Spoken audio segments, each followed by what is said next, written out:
إن الحمد لله نحمده ونستعينه ونستغفره ونؤمن به ونتوكل عليه ونعوذ بالله من شرور أنفسنا ومن سيئات أعمالنا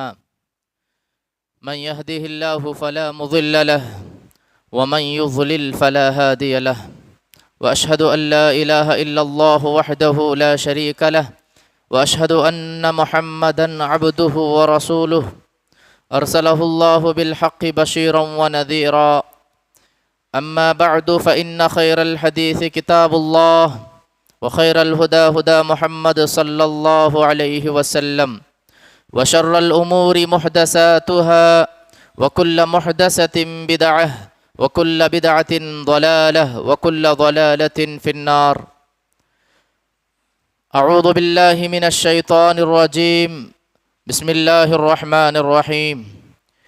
يا أيها الذين آمنوا اتقوا الله حق تقاته ولا تموتن إلا وأنتم مسلمون. يا أيها الناس اتقوا ربكم الذي خلقكم من نفس واحدة وخلق منها زوجها وبث منهما رجالا كثيرا ونساء واتقوا الله الذي تساءلون به والأرحام إن الله كان عليكم رقيبا. يا أيها الذين آمنوا اتقوا الله وقولوا قولا سديدا يصلح لكم أعمالكم ويغفر لكم ذنوبكم ومن يطع الله ورسوله فقد فاز فوزا عظيما. أما بعد أعوذ بالله من الشيطان الرجيم. بسم الله الرحمن الرحيم. فإن آمنوا بمثل ما آمنتم به فقد اهتدوا. برادران اسلام، بزرگوں، نوجوان ساتھیوں، پردہ نشین مائیں بہنوں، عزیز پیارے بچوں، ہر قسم کی تعریف، توصیف، بڑائی، کبریائی، شان، شوکت، غلبہ، دبدبہ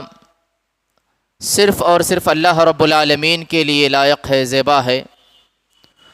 جو سارے جہان کا خالق ہے، مالک ہے، مدبر ہے، متصرف ہے۔ اسی طرح درود و سلام ہو اللہ رب العالمین کے بھیجے گئے سارے انبیاء علیہم الصلاۃ والسلام پر،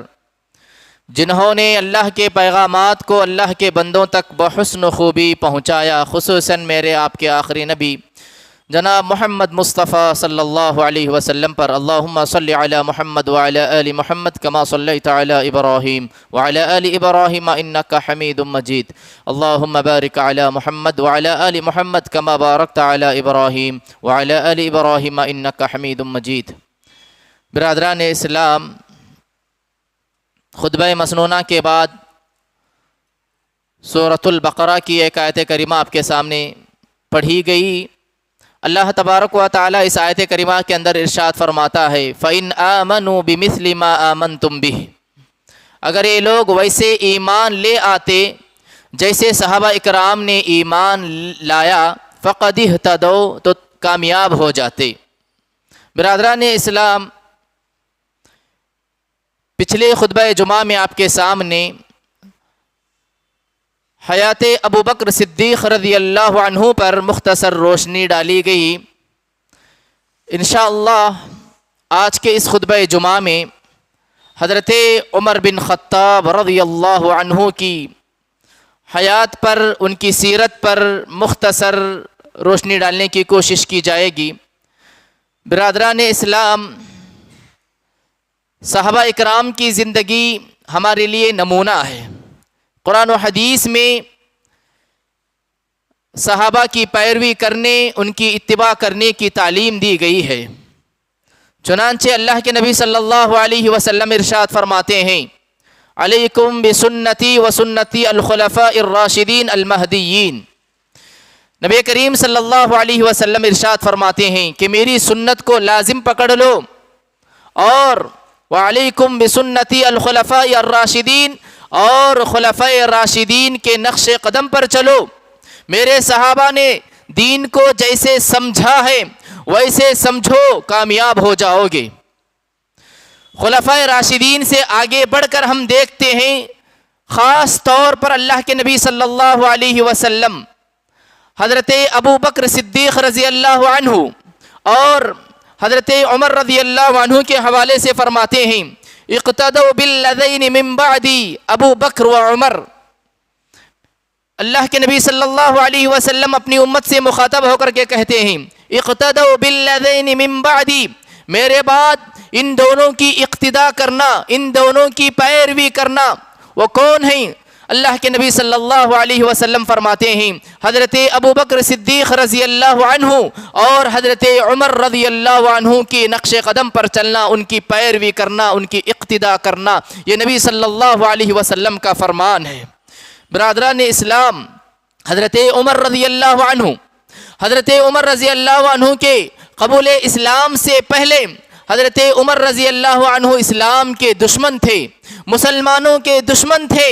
اور جب مکہ میں حالات بہت زیادہ مشکل ہو گئے، نبی کریم صلی اللہ علیہ وسلم، اللہ کے نبی صلی اللہ علیہ وسلم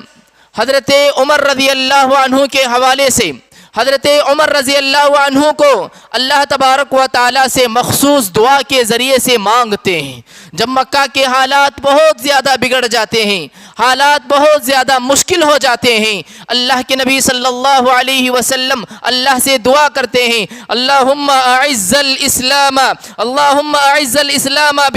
باحب هذین الرجلین بأبی جہل او بعمر بن الخطاب رضی اللہ عنہ وکان احبہما عمر. اللہ کے نبی صلی اللہ علیہ وسلم اللہ تعالیٰ سے دعا کرتے ہیں اے اللہ تو اسلام کو عزت بخش دے، اے اللہ تو اسلام کو طاقت پہنچائے. کن لوگوں کے ذریعے؟ اے اللہ ان دو حضرات میں سے کسی ایک کے ذریعے سے. اور اللہ کے نبی صلی اللہ علیہ وسلم نے ان دونوں کا نام لیا، ابو جہل کے ذریعے یا نہیں تو حضرت عمر بن خطاب رضی اللہ عنہ کے ذریعے. اور آگے حدیث میں اللہ کے نبی صلی اللہ علیہ وسلم کی خواہش ظاہر کرتے ہیں وَكَانَ أَحَبُّهُمَا إِلَيْهِ عمر، اور اللہ کے نبی صلی اللہ علیہ وسلم کو حضرت عمر رضی اللہ عنہ سے محبت تھی. اللہ کے نبی صلی اللہ علیہ وسلم کی تمنا یہ تھی کہ حضرت عمر رضی اللہ عنہ مشرف و اسلام ہو جائیں. لہذا حضرت عمر رضی اللہ عنہ جب مشرف و اسلام ہو جاتے ہیں، اسلام قبول کرتے ہیں، تو حضرت عبداللہ بن مسعود رضی اللہ عنہ کہتے ہیں ما زلنا اعزتا منذ اسلم عمر، کہ حضرت عمر رضی اللہ عنہ نے جب اسلام قبول کیا تو ہم لوگ سر اٹھا کر کے جینے لگے، ہم لوگ جو ہے مضبوطی کے ساتھ جینے لگے، نڈر ہو کر کے زندگی گزارنے لگے، اسلام کی تعلیمات پر جو ہے بلا چوں و چرا جو ہے ہم عبادت کرنے لگے. لہٰذا حضرت عمر رضی اللہ عنہ نے جب اسلام قبول کیا تو ہم لوگ سر اٹھا کر کے جینے لگے. یہی وجہ ہے کہ اللہ کے نبی صلی اللہ علیہ وسلم حضرت عمر بن خطاب رضی اللہ عنہ کے حوالے سے فرمایا تھا، ان کا رعب اور ان کا دبدبہ اتنا تھا. اللہ کے نبی صلی اللہ علیہ وسلم نے فرمایا کہ اگر میرے بعد نبوت کا سلسلہ جاری رہتا، اگر میرے بعد نبیوں کو بھیجنے کا سلسلہ جاری رہتا، اللہ کے نبی نے فرمایا لو کان بعدی نبی لکان عمر، اگر میرے بعد کوئی نبی ہوتا، اللہ کے نبی صلی اللہ علیہ وسلم نے خواہش ظاہر کی کہ میرے بعد جو ہے عمر رضی اللہ عنہ کو اللہ تعالیٰ نبی بناتا اگر نبوت کا سلسلہ جاری ہوتا. برادران اسلام، حضرت عمر بن خطاب رضی اللہ عنہ یہ وہ صحابی ہیں جنہوں نے لسان نبوت سے بار بار، ایک بار نہیں، دو بار نہیں، بلکہ کئی مرتبہ جو ہے حضرت عمر بن خطاب رضی اللہ عنہ نے نبی صلی اللہ علیہ وسلم کی مبارک زبان سے جنتی ہونے کی خوشخبری پائی ہے. اللہ کے نبی صلی اللہ علیہ وسلم نے انہیں جنتی ہونے کی بشارت دی ہے. حضرت ابو ہریرہ رضی اللہ عنہ بیان فرماتے ہیں، حضرت ابو ہریرہ رضی اللہ عنہ کہتے ہیں اللہ کے نبی صلی اللہ علیہ وسلم نے فرمایا کہ میں جو ہے ایک مرتبہ خواب میں دیکھتا ہوں کہ میں خواب میں جنت میں ہوں، میں خواب میں جنت دیکھ رہا ہوں اور جنت کے اندر ایک باغ پر میری نظر پڑتی ہے، ایک جو ہے ایک محل پر میری نظر پڑتی ہے، اور اس محل کے کونے میں اس محل کے کونے میں ایک عورت جو ہے بیٹھ کر وضو کر رہی ہے، اور میں نے جو ہے پوچھا فرشتوں سے، میں نے جبریل امین سے پوچھا یہ کس کا محل ہے؟ تو حضرت جبریل امین نے مجھ سے کہا کہ یہ حضرت عمر بن خطاب رضی اللہ عنہ کا محل ہے۔ اللہ کے نبی صلی اللہ علیہ وسلم کہتے ہیں، حضرت عمر رضی اللہ عنہ کے سامنے ذکر کرتے ہوئے کہتے ہیں کہ اے عمر، میں نے جنت میں تمہارا محل دیکھا ہے، اور جنت کے اس محل کے کونے میں ایک عورت کو وضو کرتے ہوئے دیکھا ہے۔ میری خواہش تھی کہ میں اس محل کے اندر داخل ہو جاؤں اے عمر، لیکن تمہاری غیرت مجھے یاد آ گئی، اسی لیے میں اس محل کے اندر داخل نہیں ہوا۔ اللہ اکبر۔ حضرت عمر رضی اللہ عنہ کہتے ہیں اللہ کے نبی میں آپ پر اپنی غیرت کو دکھاؤں، آپ پر میں اپنی غیرت کو دکھاؤں؟ اللہ کے نبی آپ داخل ہو سکتے تھے، لہٰذا حضرت عمر رضی اللہ عنہ کی غیرت کی بنا پر اللہ کے نبی صلی اللہ علیہ وسلم جو ہے اس محل کے اندر داخل نہیں ہوتے ہیں۔ اسی طرح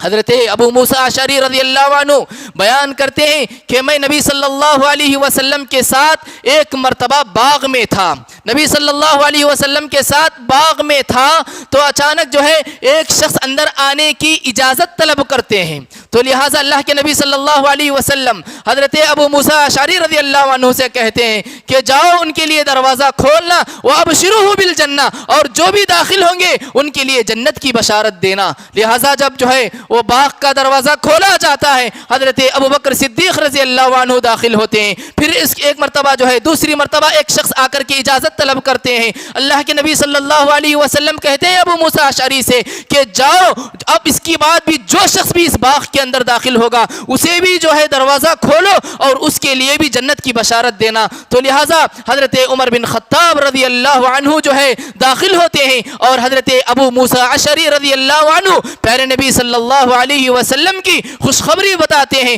تو الحمدللہ کہتے ہیں، اللہ کی تعریف، اللہ کی حمد و ثنا جو ہے حضرت عمر رضی اللہ عنہ بیان فرماتے ہیں۔ برادران اسلام، حضرت عمر رضی اللہ عنہ دور اندیش انسان تھے۔ حضرت عمر رضی اللہ عنہ کو اللہ تبارک و تعالی ایک غیر معمولی فراست، ایک غیر معمولی عقل اللہ تبارک و تعالی نے جو ہے نوازا تھا، اور جو ہے اگر کوئی واقعہ ہونے والا ہو، اگر کوئی فتنہ آنے والا ہو تو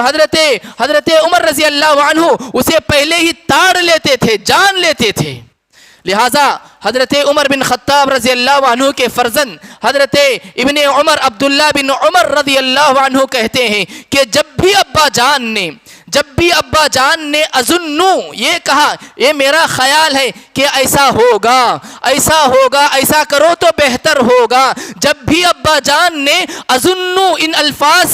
الفاظ کو ادا کیا، میرا خیال ہے ایسا کہا، حضرت عبداللہ بن عمر رضی اللہ عنہ کہتے ہیں کہ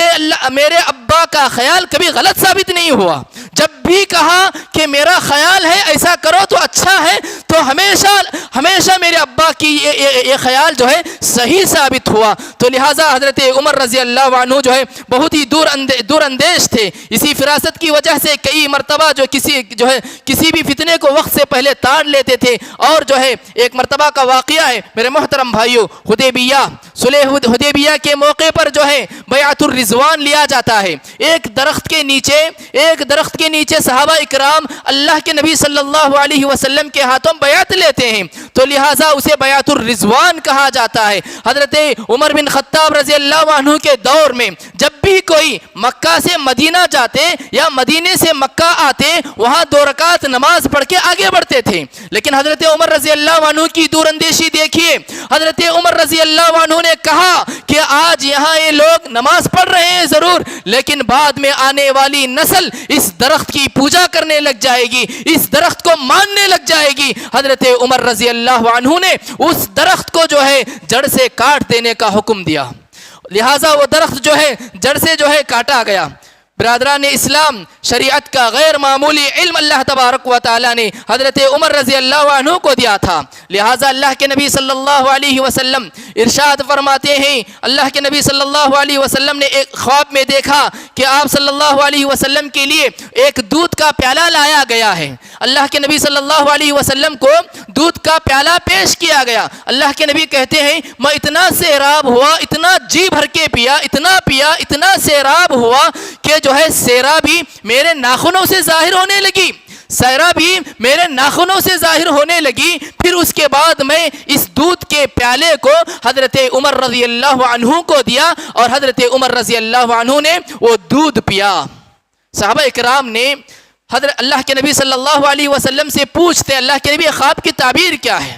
اس خواب کا مطلب کیا ہے؟ تو اللہ کے نبی صلی اللہ علیہ وسلم کہتے ہیں کہ علم. اللہ تبارک و تعالی حضرت عمر رضی اللہ عنہ کو بھی جو ہے بہت زیادہ علم سے نوازا تھا. اسی علم کا نتیجہ تھا کہ بڑے بڑے فتنے سر نہیں اٹھا سکے. بڑے بڑے فتنے حضرت عمر رضی اللہ عنہ کے دور خلافت میں سر نہیں اٹھا سکے. یہودیوں کا بڑا سردار عبداللہ ابن سبا خاموش رہا حضرت عمر رضی اللہ عنہ کے دور خلافت میں. بڑے بڑے فتنے سر نہیں اٹھا سکے. حضرت حذیفہ بن یمان رضی اللہ عنہ, برادران اسلام, حضرت حذیفہ بن یمان رضی اللہ عنہ رازدار رسول تھے. نبی صلی اللہ علیہ وسلم بہت سی راز کی باتیں حضرت حذیفہ کو بیان کیا تھا, بتا کے رکھا تھا. ایک مرتبہ کا موقع ہے, بہت سارے صحابہ جمع تھے, اس میں جو ہے حضرت حذیفہ بھی تھے. حضرت عمر رضی اللہ عنہ جو ہے صحابہ سے پوچھتے ہیں بتاؤ کس کو معلوم ہے اللہ کے نبی صلی اللہ علیہ وسلم کی وہ احادیث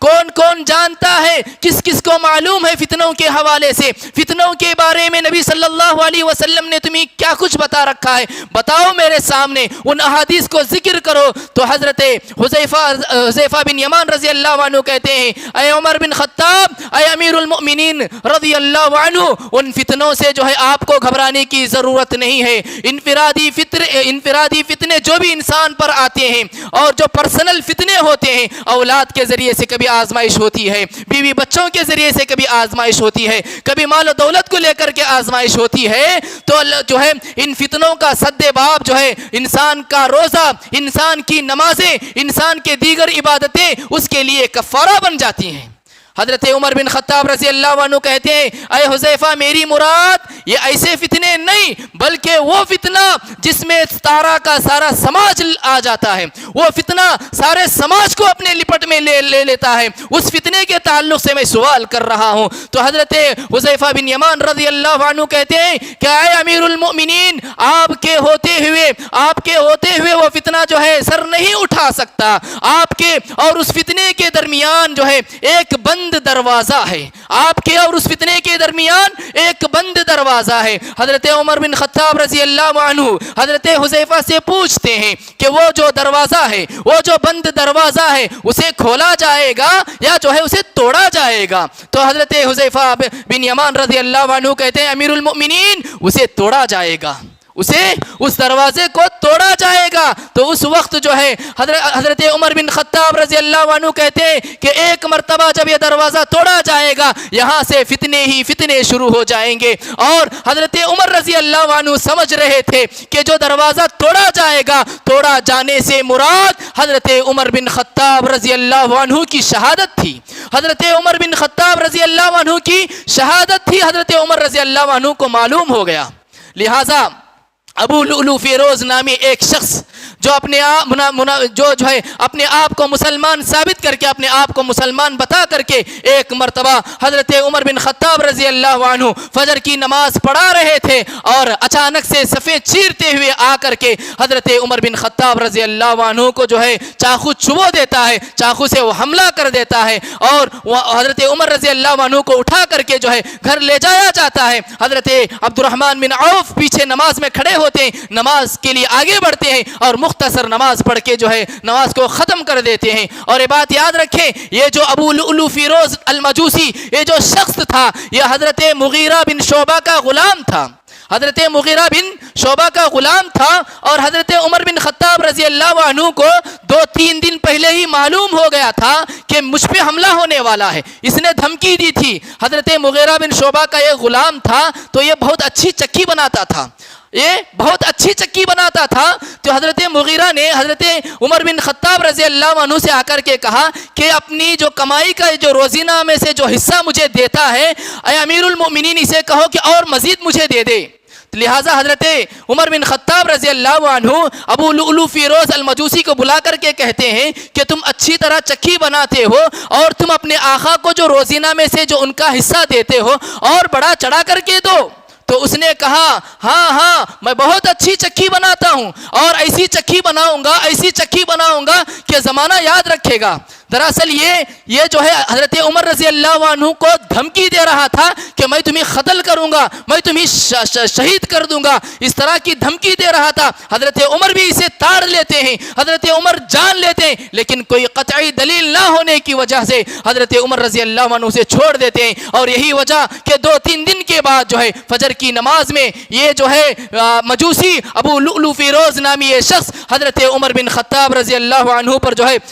ہے حملہ کر دیتا ہے۔ برادران اسلام، حضرت عمر بن خطاب رضی اللہ عنہ یہ وہ شخصیت ہے، اللہ کے نبی صلی اللہ علیہ وسلم کہتے ہیں، بخاری شریف کی حدیث ہے، پچھلی امتوں میں چند لوگ ایسے تھے جو الہامی شخصیات کہلاتے تھے، اور اگر میری امت میں کوئی الہامی شخصیت ہے تو اللہ کے نبی نے فرمایا وہ میرا عمر بن خطاب رضی اللہ عنہ ہے۔ الہام کا مطلب کیا ہے؟ الہام کہتے ہیں کس کو ہے؟ الہام کا مطلب یہ ہے کہ اگر سامنے کچھ ہونے والا ہو تو اللہ تبارک و تعالیٰ دل میں یہ احساس ڈال دیتا ہے کہ ایسا کچھ ہونے والا ہے، دل کے اندر اللہ تبارک و تعالیٰ ذہن کے اندر جو ہے احساسات کو ڈال دیتا ہے۔ حضرت عمر بن خطاب رضی اللہ عنہ اس امت کے الہامی شخصیت میں سے تھے۔ برادران اسلام، یہی وجہ ہے کہ کئی مرتبہ حضرت عمر بن خطاب رضی اللہ عنہ کے مشورے وحی الہی کے موافقت کرتے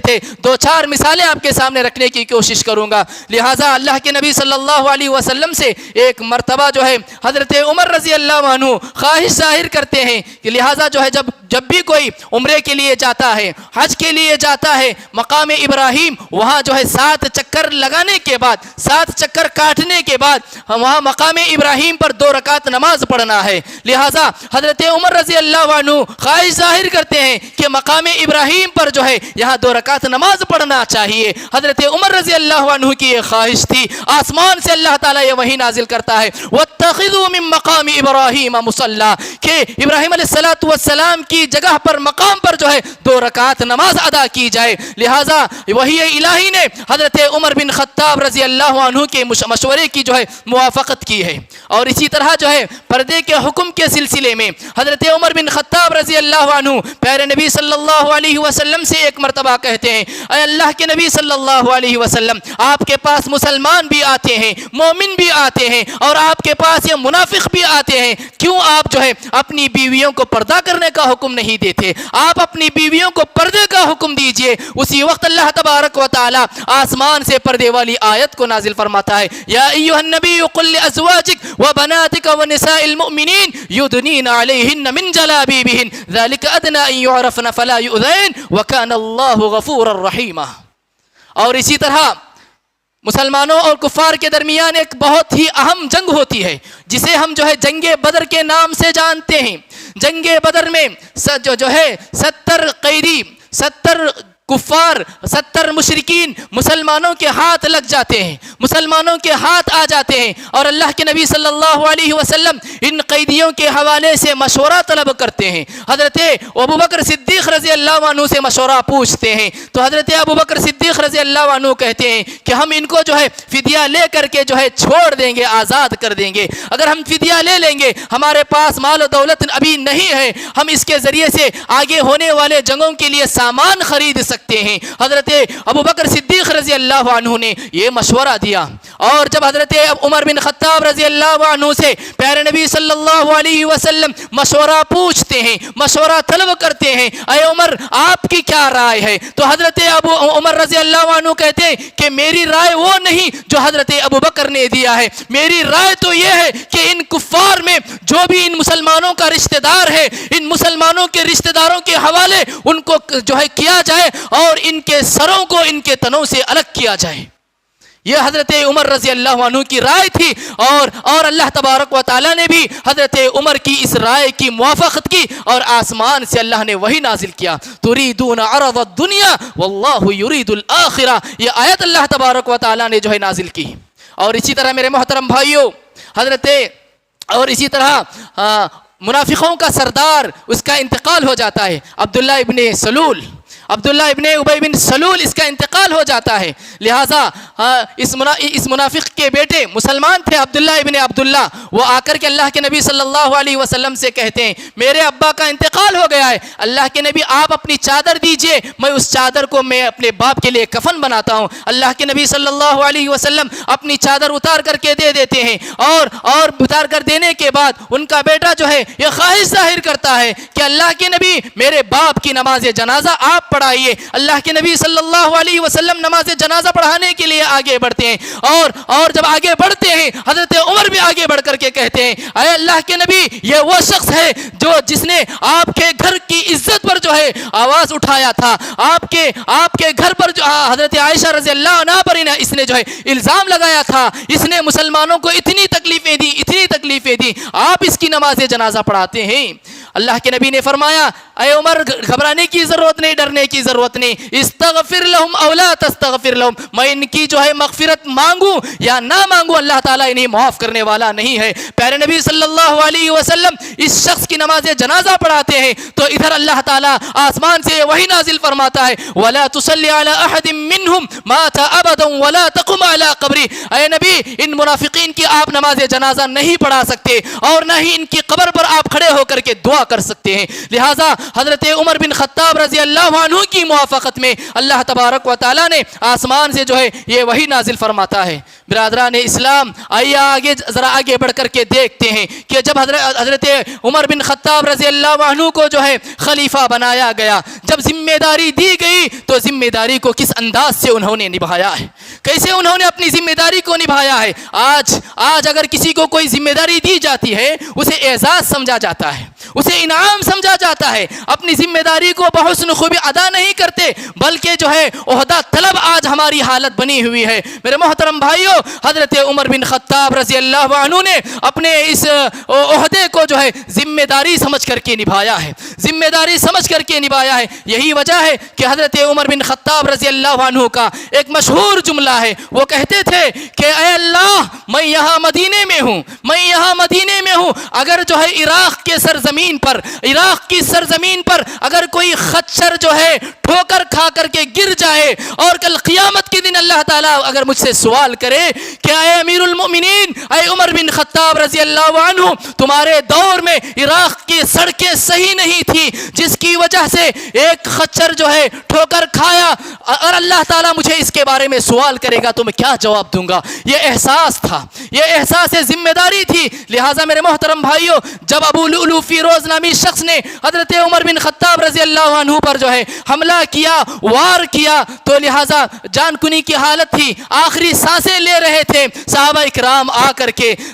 بشارتیں دے رہے تھے اے امیر المؤمنین ڈرنے کی ضرورت نہیں، گھبرانے کی ضرورت نہیں، آپ نے اتنے اچھے کام کیے، اتنے کارنامے تم نے کیا ہے، اے امیر المؤمنین خوش ہو جاؤ. بشارتیں آ کر کے دے رہے تھے. اس وقت جو ہے آخرت کی تڑپ دیکھیے. حضرت عمر بن خطاب رضی اللہ عنہ کہتے ہیں کہ کل حشر کا میدان ہوگا، اگر اللہ تعالیٰ مجھے کہے کہ اے عمر جو کچھ کہ تم نے کیا ہے، جو کچھ کہ تم نے خدمت کی ہے، نہ اس پر تمہیں جو ہے ثواب ملنے والا ہے، نہ اس پر تمہیں سزا ملنے والی ہے، اگر اللہ تعالیٰ اتنا کہہ دیا تو میرا بیڑا پار ہو جائے گا.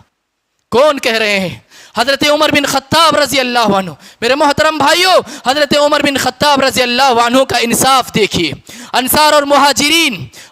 مہاجرین کو سالانہ حضرت عمر بن خطاب رضی اللہ عنہ وظیفہ دیا کرتے تھے. جو بھی مکہ سے مدینہ ہجرت کر کے آئے ہوئے تھے ان کو سالانہ 4000 درہم حضرت عمر بن خطاب رضی اللہ عنہ دیا کرتے تھے. لیکن ایک شخص تھا جسے 500 درہم کم دیتے تھے، ایک شخص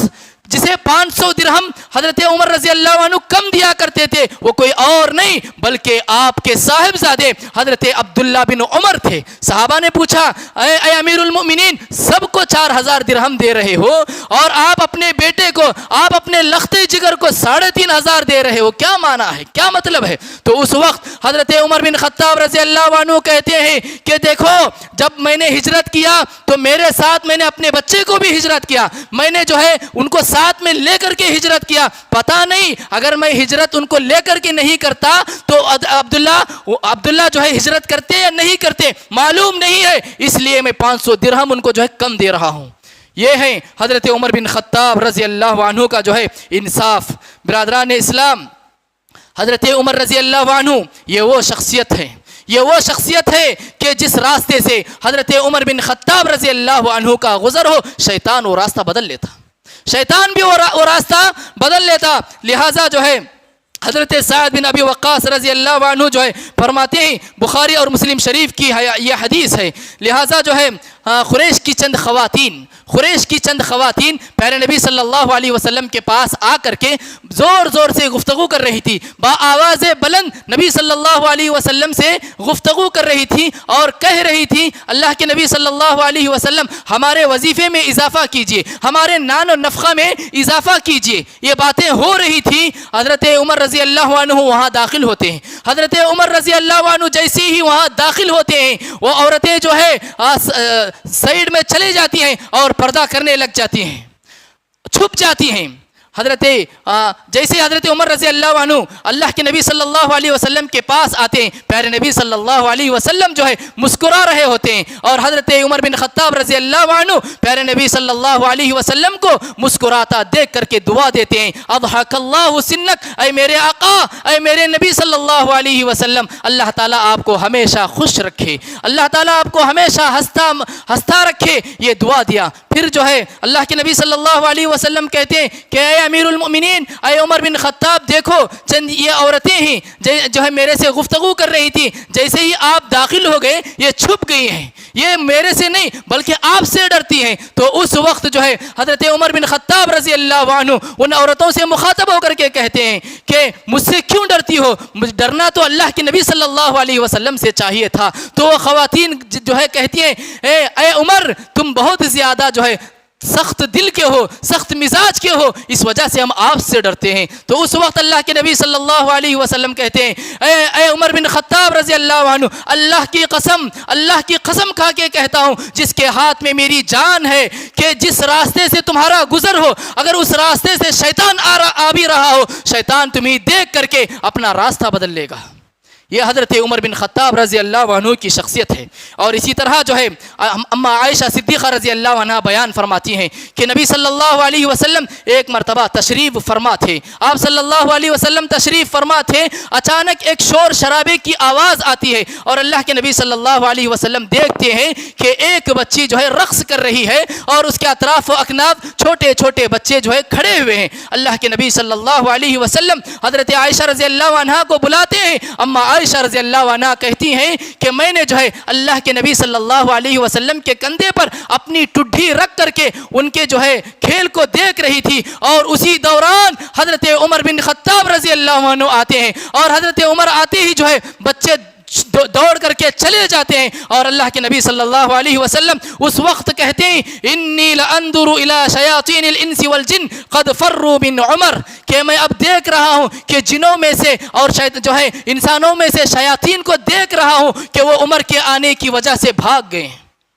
یہ حضرت عمر رضی اللہ عنہ کا خوف تھا، یہ حضرت عمر رضی اللہ عنہ کا دبدبہ تھا۔ اور اسی طرح میرے محترم بھائیوں، حضرت بریدہ رضی اللہ عنہ بیان فرماتی ہیں کہ اللہ کے نبی صلی اللہ علیہ وسلم جو ہے ایک مرتبہ ایک جنگ سے واپس ہوئی، جنگ سے واپس ہونے کے بعد ایک کالے رنگ کی عورت، ایک کالے رنگ کی لڑکی آ کر کے اللہ کے نبی صلی اللہ علیہ وسلم سے کہتی ہے کہ اللہ کے نبی، میں نے نظر مانا تھا، اللہ تعالیٰ اگر آپ کو صحیح سالم واپس لوٹائے گا تو میں آپ کے سامنے دف بجاؤں گی اور اشعار پڑھوں گی۔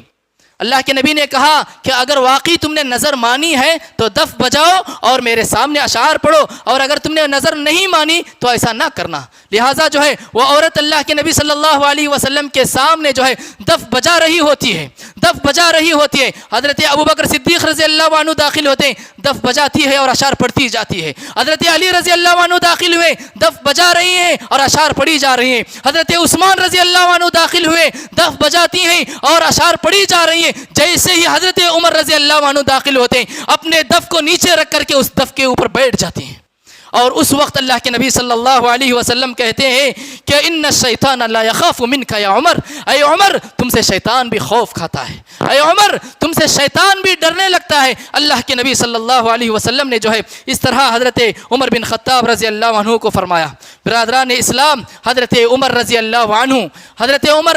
عنہ آپ صلی اللہ علیہ وسلم کے چہیتے تھے، آپ کے محبوب تھے، لہٰذا حضرت عمر بن عاص رضی اللہ عنہ ایک مرتبہ اللہ کے نبی صلی اللہ علیہ وسلم سے پوچھتے ہیں ای الناس افضل الیک، اے اللہ کے نبی صلی اللہ علیہ وسلم مجھے بتائیے کہ آپ کے نزدیک سب سے زیادہ محبوب کون ہیں، سب سے زیادہ چہیتے آپ کے نزدیک کون ہیں؟ اللہ کے نبی کہتے ہیں کہ عائشہ رضی اللہ عنہا میرے نزدیک سب سے زیادہ محبوب ہے۔ پھر اس کے بعد حضرت عمر بن عاص رضی اللہ عنہ پوچھتے ہیں حضرت عائشہ کے بعد کون؟ تو اللہ کے نبی کہتے ہیں ابوہا، حضرت ابو بکر صدیق رضی اللہ عنہ، حضرت عائشہ کے والد حضرت ابو بکر صدیق رضی اللہ عنہ میرے نزدیک سب سے زیادہ محبوب ہیں۔ اور اسی طرح تیسری مرتبہ جو ہے سوال کرتے ہیں اے اللہ کے نبی حضرت ابو بکر کے بعد آپ کے نزدیک سب سے زیادہ محبوب کون ہے؟ تو اللہ کے نبی صلی اللہ علیہ وسلم کہتے ہیں کہ عمر میرے نزدیک جو ہے عائشہ اور عمر ابو بکر کے بعد سب سے زیادہ محبوب حضرت عمر رضی اللہ عنہ ہے۔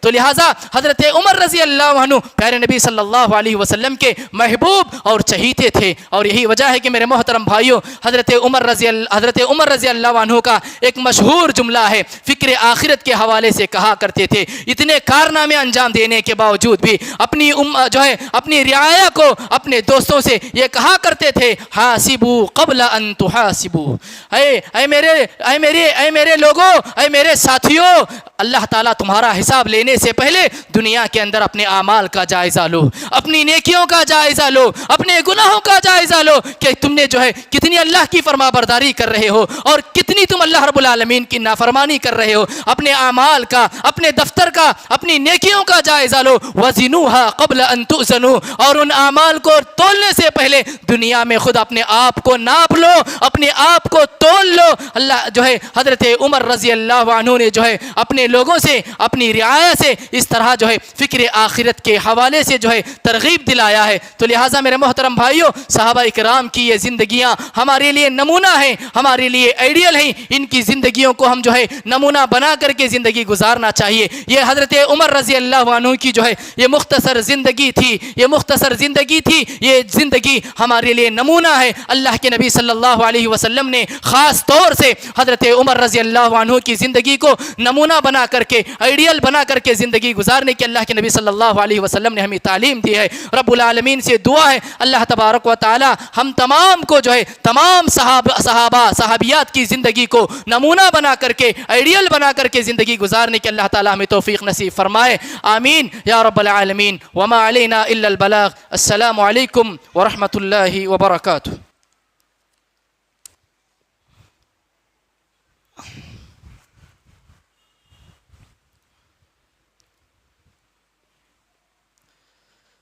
إن الحمد لله نحمده ونستعينه ونستغفره ونؤمن به ونتوكل عليه ونعوذ بالله من شرور أنفسنا ومن سيئات أعمالنا، من يهده الله فلا مضل له ومن يضلل فلا هادي له، وأشهد أن لا إله إلا الله وحده لا شريك له، وأشهد أن محمدا عبده ورسوله، أما بعد، إن الله وملائكته يصلون على النبي يا أيها الذين آمنوا صلوا عليه وسلموا تسليما، اللهم صل على محمد وعلى آل محمد كما صليت على إبراهيم وعلى آل إبراهيم إنك حميد مجيد، اللهم بارك على محمد وعلى آل محمد كما باركت على إبراهيم وعلى آل إبراهيم إنك حميد مجيد۔ عباد الله رحمني ورحمكم الله، إن الله يأمر بالعدل والإحسان وإيتاء ذي القربى وينهى عن الفحشاء والمنكر والبغي يعظكم لعلكم تذكرون، اذكروا الله يذكركم ولذكر الله تعالى أعلى وأولى وجعلوا وتأموا وأكبر۔